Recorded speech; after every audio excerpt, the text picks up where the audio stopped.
You ever notice how some people can just, well, they influence others so effortlessly? They don't have to argue, they don't have to force things. People just seem to listen to them and they trust what they have to say. It's not magic, and it's definitely not about being the boss. It's a skill, and that skill is all about emotional intelligence. Okay, let's get into it. So, what is their secret, right? Why are some people just so much more influential than others?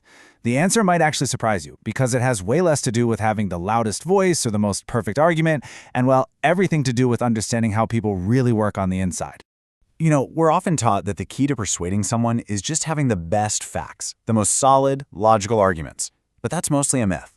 See, real influence, it isn't about beating someone over the head with logic. It's about creating an emotional connection. It's about making them feel understood, and through that, earning their trust. It's a total shift from trying to win a debate to actually building a bridge. And here is the absolute core idea behind all of this. It's a huge psychological insight. We love to think of ourselves as these super rational beings, right?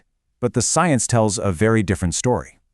We almost always make our decisions based on feelings first, and only then do we use logic to back it up later. Emotionally intelligent people, they get this. They really, really get this. So this brings us to what we can call emotional influence. And look, this is not manipulation, not at all. It's just the process of connecting with how people feel long before you ever try to present how they should think. You've got to connect with the heart before you have any chance of convincing the head. It's that simple. So let's break this down into a practical toolkit. The first, and honestly the most critical step, is to understand before you even think about trying to influence. This is the foundation. You got to lay the groundwork right, or nothing else will work. And how do you do that? Well, it starts right here. You have to make people feel seen. And that means acknowledging their feelings. It means listening, and I mean really listening, not just waiting for your turn to talk. And it means validating their perspective, even if you totally disagree with it. It's about showing them, hey, I hear you. And you know, sometimes it's as simple as saying this one phrase, I understand why you feel that way. This is so powerful. It doesn't mean I agree with you. All it does is signal that you're listening and that you respect where they're coming from. As soon as people feel heard, you can literally watch their defenses start to come down. Okay, but here's a crucial point. Before you can manage anyone else's emotions, you've got to manage your own, because emotions are contagious. Seriously, if you walk into a conversation all stressed out or anxious or angry, the other person is going to feel that, and they're going to mirror it right back at you. Your emotional state literally sets the tone for the whole interaction. This is why taking control of your own energy is job number one. Regulate your emotional state before the conversation even starts. Project a calm, confident energy. And here's a super simple but really effective trick.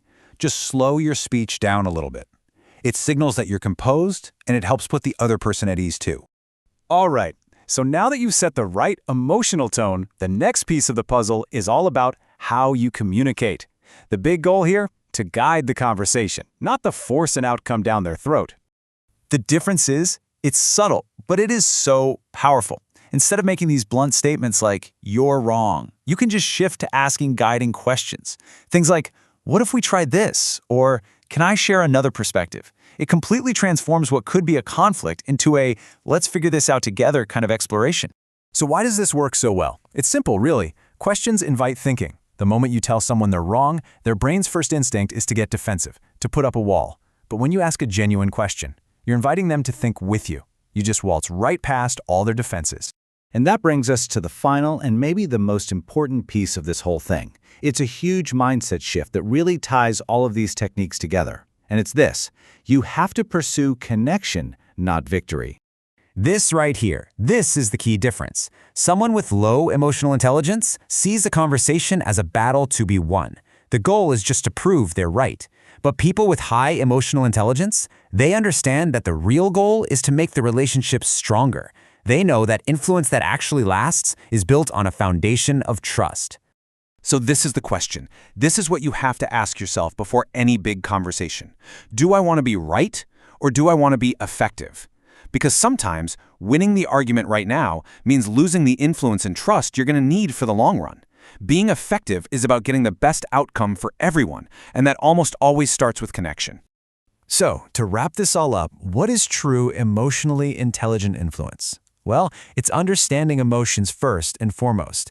It's staying calm and in control of your own energy. It's guiding with questions instead of forcing with demands. It's validating how other people feel. And above all else, it's about choosing to build that connection over just winning the argument. And that leaves us with one last thing to think about. Look at your week ahead, at work, at home, wherever. Where is one place, just one conversation, where you can consciously make the choice to go for connection instead of victory? Because that choice, right there, that's where real influence actually begins.